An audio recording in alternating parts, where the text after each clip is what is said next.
Bueno, pues a ver, antes de nada, muchísimas gracias a los compañeros de la plataforma unitaria aquí de Rivas por invitarnos, por pensar que podamos ser útiles a esta lucha y a este acto de esta noche. Y antes de nada también traeros un saludo, un abrazo de los compañeros y de las compañeras del Campamento Dignidad de Mérida y en general de los campamentos Dignidad de Extremadura. Campamentos Dignidad existen, además de Mérida, en Almendralejo, en Plasencia, en Badajoz. Allí nacieron los campamentos y luego hay una red de colectivos que están organizados también en torno a ese impulso primero de los Campamentos Dignidad. Campamentos Dignidad que, como podéis ver, le hemos puesto también el apellido a estas marchas que van a concluir en Madrid el 22 de marzo, y que me gustaría empezar por ahí, por el significado de la palabra dignidad. La palabra dignidad, como todas, se puede explicar de muchas maneras, se puede explicar como la necesidad o el derecho al respeto que tiene todo ser humano, se puede explicar como la necesidad de reconocimiento que tiene todo ser humano, pero a mí me gusta mucho relacionarla con una cosa que decía un filósofo, que decía que había cosas que tenían precio y cosas que no tenían precio. Las cosas que no tenían precio tenían una dignidad. Era aquello que decía un escritor de los buenos, de los grandes, Antonio Machado, que decía: solo los necios confunden valor y precio. Las cosas que no tienen precio, cuando el ser humano, las cosas que en el ser humano no son reducibles a mercancía, el propio ser humano que no es reducible a mercancía, ahí tiene que, en la última barricada está la dignidad, al final del todo está la dignidad. La dignidad que ha sido siempre, en América Latina y en muchos sitios, ha sido el momento en el que se daba la señal de alerta para que empezara la rebelión, para que empezara la revuelta. Y nosotros, en gran medida, llamamos a una rebelión pacífica, democrática, como luego va a explicar aquí el compañero Coy. A ver, yo quiero contaros de manera muy rápida cómo han nacido y en qué consisten eso de los campamentos Dignidad de Extremadura. Mirad. Los Campamentos Dignidad de Extremadura nacieron el 20 de febrero del año pasado, casi hace un año ahora, en la puerta del INEM, en principio de Mérida, y después en las puertas de las oficinas de empleo de las localidades que os he dicho antes. Nacimos al principio con la idea de que aquello iba a durar una semana, iba a durar 10 días, iba a durar 15 días. Nacimos porque habíamos estado peleando por una iniciativa legislativa popular por la renta básica, como ha explicado muy bien Isabel, y de aquel impulso, firmas que recogimos en las puertas de las oficinas de empleo, no en las puertas de los partidos, ni en las oficinas de los sindicatos, sino en las propias puertas de las oficinas de empleo, en relación constante con la gente, con la gente que más sufre, con una parte de la gente que más sufre, que son sin duda los parados y las paradas. Y allí reunimos 27.000 firmas. Para que os hagáis una idea, el equivalente a nivel estatal de 1.400.000 firmas, las mismas que recabó la iniciativa legislativa popular de dación en pago de la plataforma de afectados de las hipotecas. El poder político las tiró a la basura y, digamos, en un momento de contorsión militante, dijimos que nos plantábamos en las oficinas de empleo. Al principio pareció que aquello era, bueno, pues un cartucho más, sonaba un eco del 15M, parecía que el 15M estaba de retirada. Nosotros mismos nos sorprendió que pasaban los días y se generaba una corriente de electricidad, de solidaridad de todo el pueblo de Mérida y del pueblo de Extremadura, que no solo ha hecho que se mantenga ese movimiento, sino que ese movimiento creciera de manera exponencial. Mirad, se acabó en Extremadura y creo que debería acabarse en muchos sitios más la milonga esa de que los parados no se mueven. Incluso mucha gente de izquierda, mucha gente de lucha, es la que repite eso. ¿Dónde están los parados?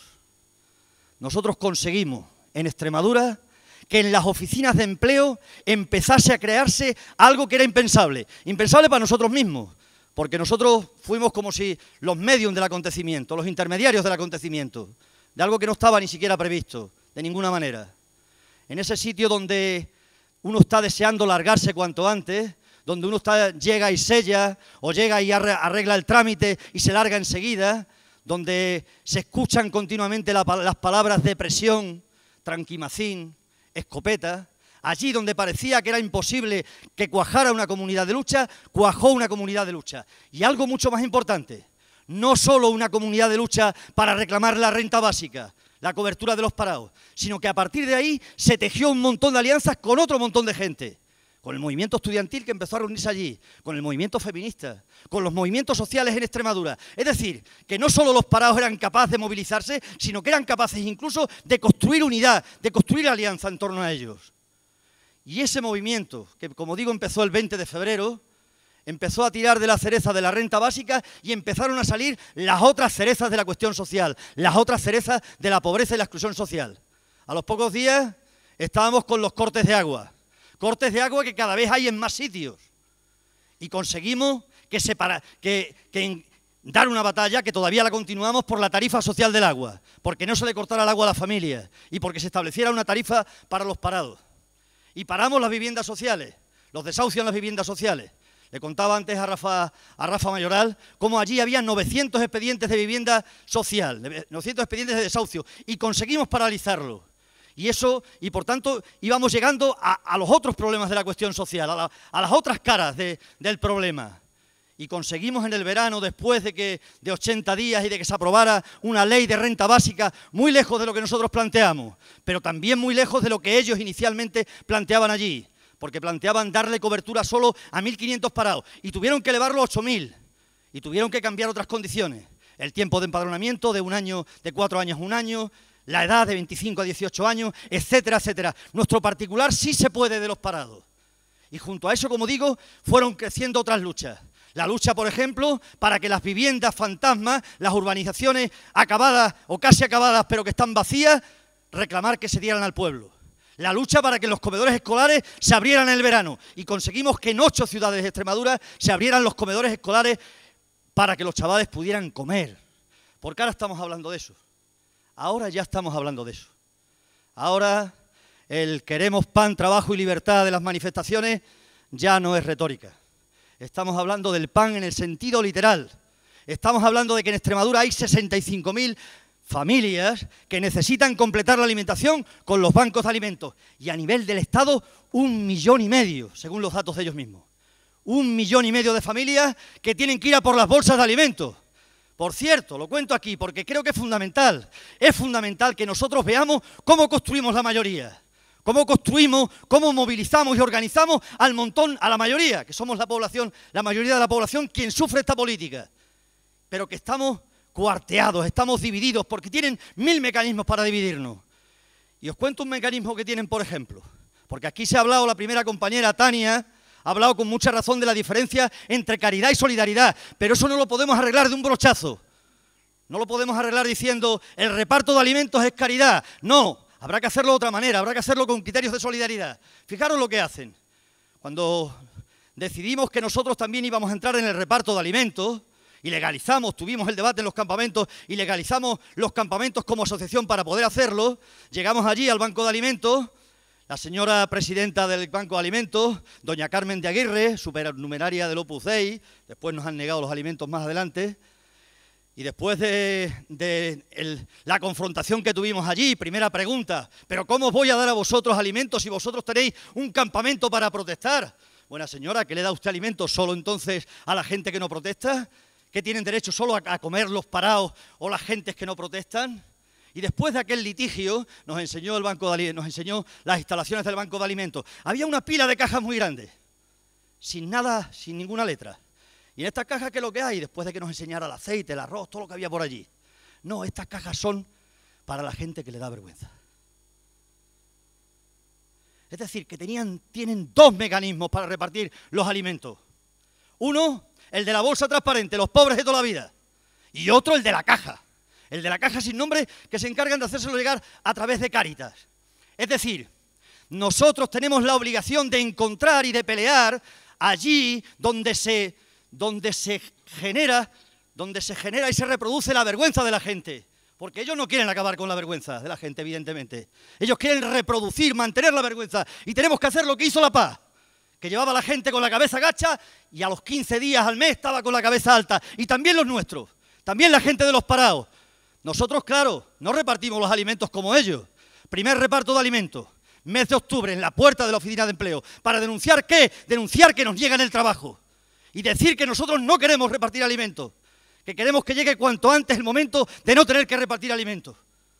Y el segundo reparto, en la puerta del Parlamento de Extremadura, para señalarles con el dedo y decirles que los que tenían que sentir vergüenza eran ellos, que obligaban a la gente a pasar hambre.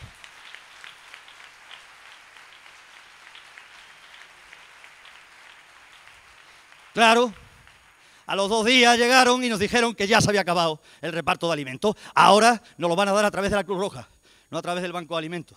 Y tenemos el litigio. Lo digo porque no vale con el brochazo de esto, es caridad. Tenemos que disputar los mecanismos concretos donde ellos construyen el poder, donde ellos construyen el dominio, aquello de la hegemonía, donde se reproduce la hegemonía del poder todos los días. Y esos son los campamentos dignidad. Campamentos dignidad que ahora estamos reclamando que cumplan la ley, porque aquí, como decía Rafa hace un momento, llega un momento que lo que tenemos que hacer es cumplir que se cumplan sus leyes, las leyes que ellos invocan. Porque claro, cuando llegamos y decimos y leemos despacio la Declaración de Derechos Humanos, ellos no quieren la Declaración de Derechos Humanos. Cuando habla del derecho a la alimentación, del derecho a la vivienda, del derecho a la protección por desempleo, del derecho a un salario justo, ellos no quieren la Declaración de Derechos Humanos o no quieren la Constitución. Y nosotros llegamos y les decimos, estas son las leyes vuestras también, que ni siquiera las cumplís. Y ahora estamos en esas, estamos reclamando que cumplan la ley de renta básica que aprobaron, porque no quieren pagarle ni siquiera a esas 8.000 personas de los 70.000 parados que hay sin cobertura en Extremadura. Mirad, nosotros, la pelea de Extremadura es la misma de todos lados, porque al final es la pelea del paro, de la precariedad y de la pobreza, de las 3P. De las 3P que cada vez están más hermanadas, porque cada vez son más comunicantes. La primera, la del paro, la que hemos dicho. La de la pelea, porque nosotros nos rebelemos frente a nuestra condición de mercancía, que es lo que es un trabajador en una sociedad capitalista. Una mercancía en busca de un comprador de la mercancía. Y nos rebelemos en el sitio donde más somos mercancía, donde se rehúsa nuestras manos, donde se rehúsa nuestra inteligencia, donde se rehúsa la propia capacidad de generar riqueza y belleza del ser humano. Allí, en la oficina de empleo, donde somos más mercancía que en ningún sitio. El paro y la precariedad, la condición del trabajo de prácticamente la inmensa mayoría de la clase trabajadora. Porque la precariedad no solo son los contratos temporales o los contratos a tiempo parcial. La precariedad hoy tiene 1000 caras. La precariedad es la subcontratación en cadena, que se hacen ya en muchos sectores. La precariedad son los becarios que ni siquiera pagan. La precariedad son los interinos de la enseñanza, por ejemplo, que les niegan hasta el derecho a las vacaciones. La precariedad son los falsos autónomos, el freelance, los periodistas y arquitectos que hoy trabajan como falsos autónomos. La precariedad es nuestra condición, la condición del conjunto de la clase trabajadora. Y por eso, esa pelea nuestra tiene que ser una pelea en la que se una todo ese pueblo trabajador, todo ese pueblo obrero, todo ese pueblo precario. Porque esa es su condición hoy. Y no solo esas condiciones laborales. Lo que ha dicho Isabel, el 10% de los salarios, no que los vayan a bajar, que los han bajado en los 2 últimos años de reforma laboral, han bajado los salarios el 10%. Y no se pagan las horas extras, y los convenios no sirven para nada. Y no solo eso, y no solo las leyes laborales, y todo lo demás, y el pensionazo, y el conjunto de la política, porque ellos sí saben qué quieren. Los que no sabemos qué queremos somos nosotros. Pero ellos, los que mandan el poder, sí saben lo que quieren. Yo os pongo el ejemplo de las 3 cosas que he visto, 3 de las cosas que hemos visto en Madrid este fin de semana. La Coca-Cola. 1.500 currelas, 1.500 trabajadores a la calle, aunque la Coca-Cola gana, tiene beneficio. Fuenlabrada. Porque el capital se ha puesto el mundo por montera. Y nosotros todavía, nuestro sentido común, no somos capaces de levantarlo frente a esa idea mayoritaria del capitalismo. Todavía tenemos sometido nuestro sentido común al sentido común del capitalismo. Ni siquiera nos atrevemos a decir cómo es posible que echen trabajadores a la calle si tienen beneficios. La Coca-Cola Fuenlabrada. Los fondos buitres, la manifestación del otro día, que me contaba Rafa hace un momento. Fondos buitres que con lo que hacen es que compran las viviendas sociales y se las compra Goldman Sachs. Que a los que entendéis más de las cosas de la economía os suena a todo. Es decir, al cogollito que manda arriba. encima, les venden las viviendas sociales, porque luego saben que van a tener arriba el gran capital, los mercados sin rostro, y debajo van a tener aquello que cantaba mi paisano Luis Pastor, cuando cantaba Frank y Stein. Van a tener lo otro, como creció tan recio y eran de acero sus brazos, que decía, ¿cómo era? Los que con él traficaban, utilizarlo también como vigilante del sudor de sus hermanos. La policía, claro que sí, la policía que utilizan contra el pueblo.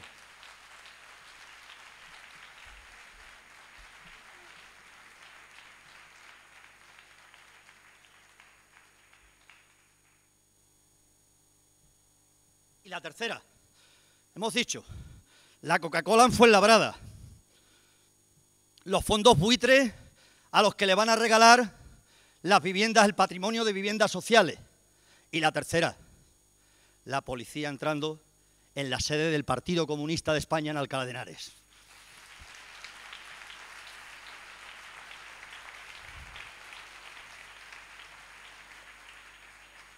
Mirad, ellos sí tienen política, ellos sí tienen una visión común. Ellos saben que tienen que golpear en la fábrica y en la ciudad. En la fábrica y en la fábrica urbana, y en el espacio urbano, y en el Estado. Ellos saben que el capital que vuele, y luego el Estado, para lo único que tiene que haber Estado de verdad, es para repartir yesca. Ellos saben la política. El problema es cuándo vamos a encontrar nosotros una política que nos una. Y ahí quiero decir dos o tres cosas. Una política que nos una, que es muy complicado. Que es muy complicado porque nos atraviesan de mil maneras, porque el 36% de lo que cobra un trabajador de los servicios públicos de empleo, productividad, depende de a cuánta gente se le quita los subsidios de desempleo. Porque lo que cobran, una parte de lo que cobran los médicos, pues depende del ahorro del gasto farmacéutico. Porque etcétera, etcétera, etcétera. Porque nos tienen atravesados de contradicciones, de divisiones. Fijaros lo que están haciendo ahora con los inmigrantes. ¿Qué creéis? ¿Que son tontos? Están dando una batalla de un calado enorme, porque están pidiendo la complicidad del rencor social. Están diciendo, sí, vale, es verdad, hay muertos, hay cuchillas, pero aquí no caben más inmigrantes. Y están apelando a que en nuestras casas crezca el rencor social, el egoísmo crezca allí. Y seamos incapaces incluso de enfrentarnos a algo tan elemental, a algo como, efectivamente, a los derechos humanos tan elementales. Y escuchamos a muchos de los nuestros repetir el argumento, sí, pero es que claro, España no puede ser el receptor de todos los inmigrantes de todo el mundo. Empezamos a escucharlo a uno y a otro y a otro. Ellos tienen política y saben cómo dividirnos y buscan cómo dividirnos. Y por eso tenemos que buscar nosotros cómo unimos a nuestra gente. Almendralejo, pongo el caso de Almendralejo. Este año se ha dado una polémica allí porque hubo una violación de una chavala. Pero claro, el debate que planteaban los compañeros allí al final era el debate, ¿cómo conseguimos que no nos enfrenten entre los rumanos y los de aquí? ¿Cómo conseguimos eso que decimos en las convocatorias de nativa o extranjera, la misma clase obrera? Y entonces venía el debate. Y venía la compañera que nos decía, sí, es que nuestros maridos ganan 20 euros en la vendimia y la culpa es la que... Y señalaban con el dedo. Claro, porque tenemos que crear una política que nos una. Tenemos que hacer una comunidad que nos una. Y eso es muy complicado. Eso no se arregla solo con declaraciones en el periódico. Eso hay que construirlo desde abajo. Por eso es lo que decía Rafa tan importante, que tenemos que hacer revuelta y comunidad. Mirad, os cuento una experiencia muy bonita nuestra.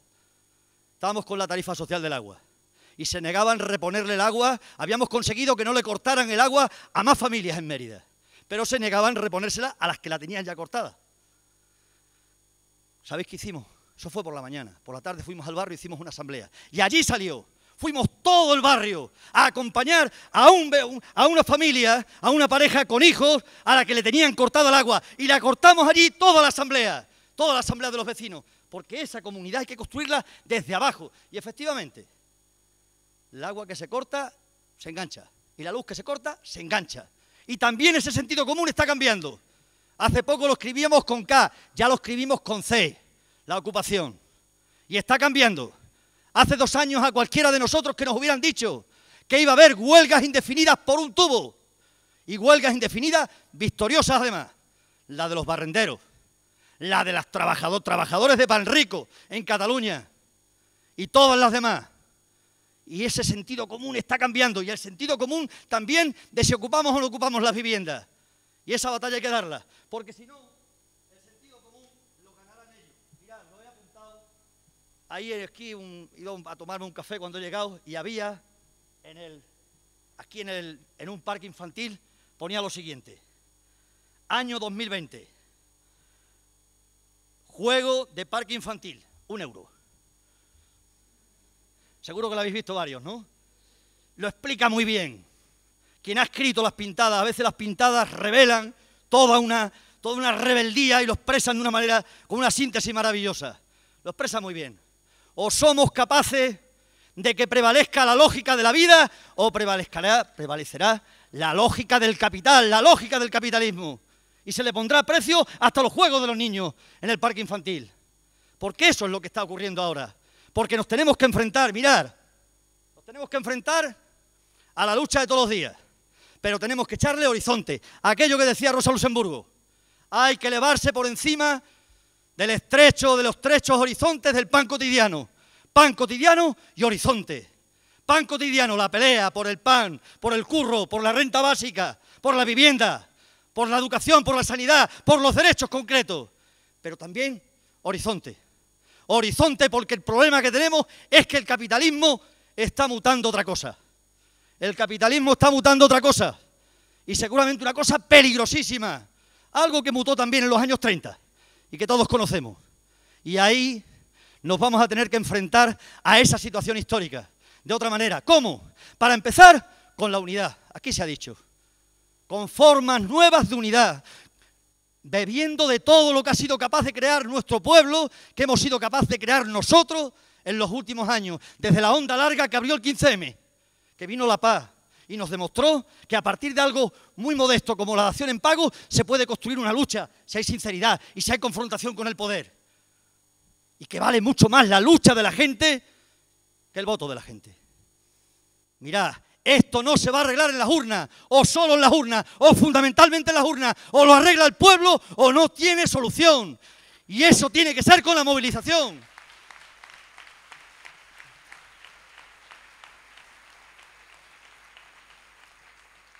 Y vino el SAT y dijo que había también que violentar los espacios, que había que la política surgía en otros sitios, surgía en las plazas y en los carrefours, y planteó también que las ocupaciones no podían ser simbólicas, sino muy reales, para producir unos cereales muy reales que lleguen a la gente. Y vinieron las mareas y empezaron su particular batalla contra el corporativismo, que está muy asentado ahí, pero muy bien, tanto en la sanidad como en la educación. Y vinieron otras cosas, y cuestionaron los límites de nuestra lucha. Y vinieron los campamentos, y dijeron que los parados, claro que eran un sujeto social de lucha también, los parados y los precarios. Y vinieron las huelgas indefinidas.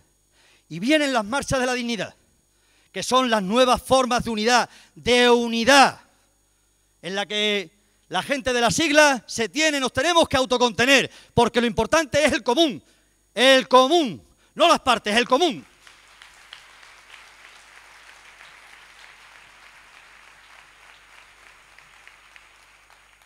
Y ahí termino, porque me dice la compañera, y termino con una cosa, ya que está aquí el paisano Luis Pastor, una cosa que dice, que cantaba él, que es de otra canción, que es de Benedetti, creo, que decía: la unidad que sirve es la que nos une en la lucha. Así que dignidad, unidad, rebeldía, mucha unidad, muchísima unidad, y para adelante el 22M lo vamos a poner patas arriba a este